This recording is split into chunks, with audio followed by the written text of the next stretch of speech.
Making good content as a musician can absolutely be a struggle. I was on a call the other day with a friend of mine said that he really struggles with getting his ideas out there because he doesn't have a good enough backdrop. Um, that got me thinking. And with that in mind, I am going to speak to you in this video about how to make content using the best of what you've got, basically. Some of you may know from videos that you've seen of mine before that I'm fortunate enough to have a studio that I work out of. It's basically a fancy shed in my garden with Wi-Fi and heat, but it's a cool backdrop, and it's a place that I work from, and I'm very fortunate enough to have that. Others aren't so fortunate. Some people might literally just have a space on their stairs, like what I've got here. So with that in mind, today I want to just speak to you completely and utterly unscripted. I have literally just pulled my phone out of my pocket 2 minutes ago. I plugged in a little microphone. I've got it on a hand holder thing. And I'm going to speak to you today about how to make the most of what you got while I tidy my kitchen. So since I started doing my podcast, The Music Career Show, handy little plug there. Since I started doing that in October of 22, I have spoken to some absolutely fantastic content creators, musicians, YouTubers, people who have made careers out of music in one way or another. And that's the kind of the mission statement of the podcast, is to speak to people who have done these things, made careers out of their music, monetized their skills in music in one way or another, in the hopes that I can inspire, or they and I together can inspire others to do the same by showing people that there's no witchcraft to it. There's absolutely no witchcraft to it. It all comes down to how much you put into it. Now, in saying that, having loads of really cool, fancy camera gear and audio gear really, really helps. However, it'll only make the talent look and sound better. The talent still has to be there and to begin with. So, where am I going with this? Well, kind of what I'm saying is basically, as a musician trying to make a career out of music in 2023, it is important to have some sort of an online presence. It's not the be all and end all, but it really, really does help.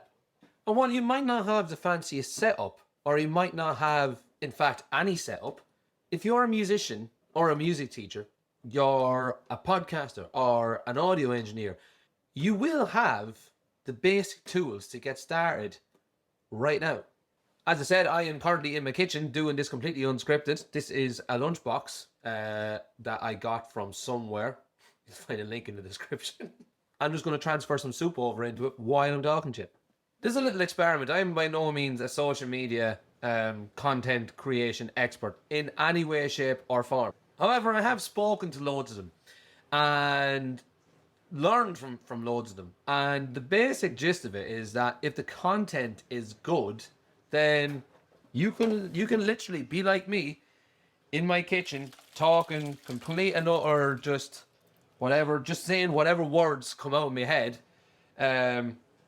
about this topic. And if the content is good, then that's half the battle. In fairness, now, if you like soup, that doesn't look much, but I promise you, had some for lunch, and oh yeah. So I've even gone an extra mile in this process. Sorry if the camera is a little bit askew. As I said, I'm doing this completely unscripted. I've got the little handheld thing that I thought had legs on it, but I picked up the wrong one. So you're kind of balanced against the window. But like I said, I've gone an extra step here, and I've plugged in a microphone to make the audio sound just that little bit better compared to the audio on my iPhone. But that's in no way, shape, or form essential at all. You can literally get started by just pointing the camera at yourself and doing what it is that you do best. If you're a guitar teacher, show someone how to play Smoke on Water. Just do it for 30 seconds, film yourself, make sure you get yourself in the video, along with what you're doing with your hands. 30 seconds, do it in vertical mode. I can't remember if that's portrait or landscape. Do it that way around so that you can stick it on TikTok and Instagram. They're kind of the main ones at the moment, and YouTube Shorts. And just share it. Just share it. If the content is good, then just share it. You might not get loads of views on it. But one of my favourite YouTube channels is Think Media, run by Sean Cannell. And he will always teach you that you need to get your first 100 YouTube videos out of the way before you actually get good at it. I myself have done loads of YouTube videos. And I'm still learning how to do it. As we speak, I've got less than 60 subscribers. I'm hoping that's going to change very, very soon.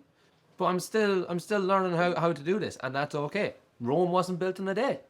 I tried to put the camera somewhere else so that I could actually wash the pot that the soup was in while talking, but it's proven quite awkward because I forgot to get the thing with the legs on it. But so that's basically it. Just whatever comes to mind, just do it. Like, you can go and go a step further, and you can, of course, invest in decent lighting. Lighting is probably the first thing that you should invest in. It was the last thing that I invested in, and it was because I just didn't understand the importance of lighting. And once I invested in a good camera first of all, and I couldn't understand why my videos still weren't looking as good as they should have. And it wasn't until I got some lights, and they're not even decent lights. They were 20 quid on Amazon, £20 on Amazon. That's however many dollars £20 is worth for those listening or watching in different parts of the world. But the difference that made is absolutely incredible. I'm still not there. I'm still learning about it. But that's okay again. It's completely okay. Literally, as I'm doing this video, I just got an email from Think Media. There you go. There's a plug for you, Sean, if you ever watch this video. But you can go another step further, and you can create what's called a content schedule. And that is literally, as it says on the tin, it is a list of all the content ideas that you have and you're going to turn into content for the next month, 6 weeks, a whole year, whatever. And that can be a useful thing to do, but it can also be a counterproductive thing to do. I myself am an absolute disaster for creating solutions to problems that haven't come up yet. So by you going and focusing on a content schedule or a content strategy, it might take away from the actual content itself and the creation of that content, which doesn't serve anybody at all.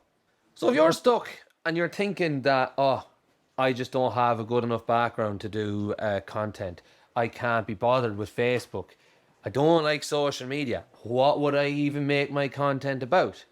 My audience doesn't follow me on Facebook. It doesn't matter to them. And what I say to that is, cop on. Get your head in the game. Doing content is not hard. The hardest part of creating content is being consistent with it. I myself am just as guilty as the next person for not being consistent. The most consistent thing that I have in terms of content that I create and produce is my podcast, and that goes out every Friday, come hell or high water. And I know that it has to come out on a Friday, and that keeps me accountable to making sure that podcast is ready to go. And in a very, very short time that podcast has been on the go, it is now the 1st of February 2023 as of me recording this. I started my podcast in October of 22, so that's 5 months. Quick maths. In the short time that I've been doing that, I've been consistent with it, and it has grown to huge. I get huge numbers every week. I get amazing numbers. According to my business coach, I am the #1 podcast on Spotify in terms of music career podcast related content. Not entirely sure how accurate that is. However, I like to tell people that, so don't hold me to that. You can listen to the Music Career Show on Spotify, on Apple Music, on wherever you get your podcast. There's a quick plug for myself. But I use that as my own personal case study because I have shown myself that by creating good content consistently equals growth. It didn't take me a long time to hit the numbers that I'm now hitting and attracting the guests that I really want to have on the podcast. Of course, I've wanted every single guest. I reached out to each one of them personally. So they are a person of interest and someone that I wanted to speak to. But now that the podcast has proven itself and people are finding the value in it and I'm gaining more authority and respect, it's easier to get guests. Beforehand, it was a bit of a hard sell, but it's becoming easier and easier. And that is 100% down to the caliber of the content that I'm putting out and the consistency of it. So as I wrap up my little ramblings on my phone here, I want you to tell me in the comments below, what are your excuses? What are your excuses for not creating content? What are the barriers to you creating content if you believe that they are genuine barriers and not excuses? What is your favorite type of content to watch? Maybe that should be where you should start. As always, I would love if you could give this video a like, subscribe to the channel, and even consider downloading my free music career roadmap. It's a full, comprehensive, and insightful guide I will give you a step-by-step process to follow to get from zero to absolute music career hero. I'm going to put that on a t-shirt. And you'll also find the link to that in the description below. That's my free music career roadmap.